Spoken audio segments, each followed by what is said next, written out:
Starting with the stock portion of the portfolio. Originally, the idea of the split between 60% US and 20% non-US stocks was to take advantage of the USA as the main driver of the world's stock market returns and introduce non-US companies for diversification. Let me show you two reasons why this logic is flawed.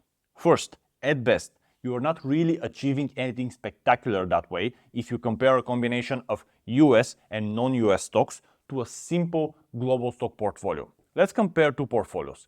One is made up of 25% non-US stocks and 75% US stocks in order to keep the ratio the same as in the original 20 to 60%. The other portfolio is 100% into one ETF, VT, the total world stock market. Here are the results for the past 12 years, since the data is constrained by the ETF that was created the soonest. And I can hear the haters screaming, "See, the portfolio outperforms the others. You don't know what you're talking about." Whoa, let me explain. Yes, the combined portfolio of the ETFs, the US and non-US, in a combination of 75% to 25%, outperforms the total world ETF. But it only does it by less than 2% per year, first, and second, it does it in the period of the huge boom of the USA big tech companies during the 2010s as a starting period. Obviously, since the USA crushed everything in that time, the more you tilt the portfolio towards USA, the better it will perform. And if you tilt it towards big tech, it will perform even better. If I put the Nasdaq 100 there, it obviously would crush the total world stock portfolio. However, here comes the second issue with the stock portion of the three-fund portfolio. The ratio is fixed. That means that you hold 60% USA and 20% non-USA forever. The less than 2% outperformance isn't worth it in the case, and here is why. When you have those fixed percentages, if the global situation changes, you can be seriously left behind. This isn't the case with owning a one world stock ETF, where the positions of each country will slowly increase or decrease in time depending on the weight of each stock market. If you own the global fund, you will not be left behind if suddenly a few big tech companies come out of the UK and the UK's share of the global market increases from 3.5% to 10% and the US one goes down from 62 to 54%.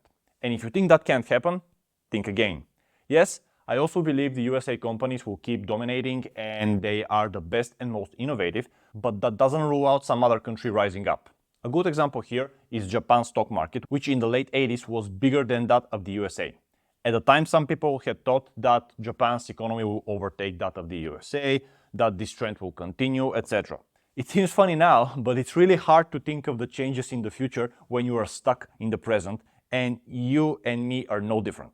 As of May 31st, 1988, 8 Japanese corporations were in the top 10 largest companies in the world. The only American stock to make it to the list was ExxonMobil in 6th place. Okay, so now imagine this. The Japanese stock market was about 40% of the world stock market. Now imagine people decided to take a fixed 50% position on Japan in a Japan-only ETF. Well, here was the situation just 10 years later. By 1999, the Japan's percentage of the world stock market went down 4 times, as the USA reached a gain over 50%. What does the future hold? No one knows. I definitely think that USA's position is a lot better compared to Japan's, since it has the best and largest army by a long shot.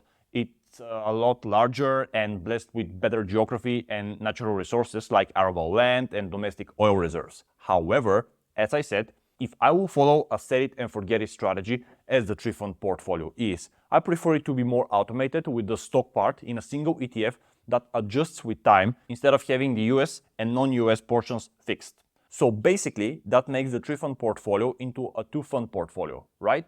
Well, not exactly. This is just a part of my video about the three-fund portfolio. To see the full presentation, click on the video that should have appeared on your screen right now.